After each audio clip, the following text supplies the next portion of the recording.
Huden linnas, udhëzim për njerëzit.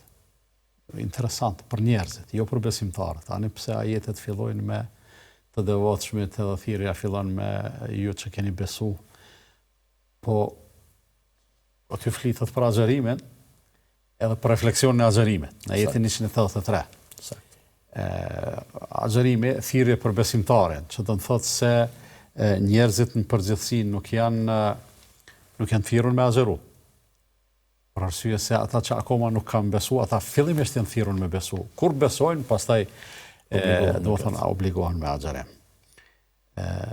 Refleksioni të bëheni të devotshëm prapë për asaj. Ndërsa kur flitet për Kur'anin, do të thonë fjala për agjerimin, tash po flitet për Kur'anin veç dimensioni i tij është më i gjatë, është më gjithëpërfshirës edhe si ofertë hyjnore nuk kufizohen besimtarët, por si ofertë hyjnore është mundësi për të gjithë. Huden linnas, udhëzim për njerëzit. O bejinat, fjalët e Kur'anit edhe ajetet e Kur'anit janë të qarta.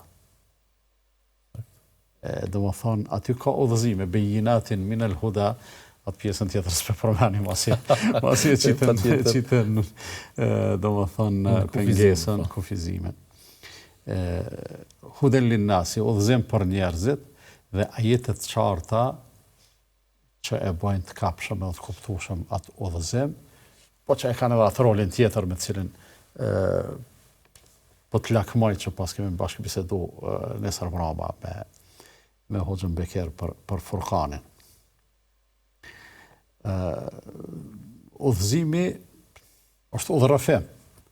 Udhëzimi përmendet në Kur'an edhe për ata që ja shohin hajrin, përmendet edhe për ata që ja shohin hajrin. Pra udhëzim mundësi me tregu. Edhe udhëzim, për shembull janë dy ajete në Kur'an që i drejtohet Allahu pejgamberit sallallahu alajhi wasallam, s'po kemi çfarë pa u zgjonuar. Po, me domos. Do të thonë inneke letahdi ila siratin mustaqim.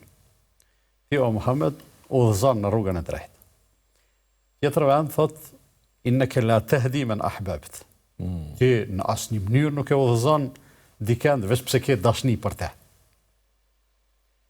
Ta qysh me i kuptu këto dy ajete, s'ki qare pa e ndaqët udhëzimin, ose pa e kuptu udhëzimin në dy dimenzionet e ti. Udhëzim si udhërrafim, edhe udhëzim si mundësi për ecje në rrugën e udhëzimit. E tash në këtë rast, huden linnas është udhërrafim. Kretë njerëzit kanë mundësi, Kur'ani është reflektore, i cili kthehet pikërisht andej ka është rruga. Është korniza, se ne nga njëherë themi Islami nuk kufizon. Jo, Islami kufizon, për arsye se po të mos ishin kufit, do të mbretënonte anarkia. Realisht, Islami thjesht veç e parasheh kornizën si mas cilës vendosën kufit, edhe mbrana aty në kufive është çaj korniza dhe çaj hapësira në cilën njeriu ka me lëviz, e që i mjafton, as ka nevoj me te i kalu këtë kufi kënej, as këtë kufinin tjetër kënej. Pra, Kurani udhëzon, e ndriçon rrugën, jo vetëm kaq Kurani edhe paralajmëron edhe me tërghib, edhe me tërhib. Kurani josh, nëse vazhdon që shto kime mri deri çdo fruta.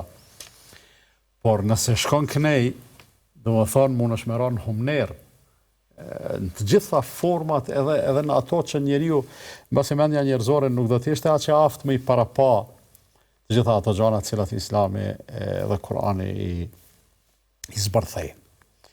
E ky është udhëzimi. Pastaj është pjesa tjetër e udhëzimit që kujt Allahu ja mundson me kap atë udhëzim, me përvetësu jetën e tij, me hec, me bo sistem jete, ose me bo program të organizimit jetës vetë me te, kjo pastaj është begati shtesë cilën Allahu jehdi me jesha kam dënë e udhëzon.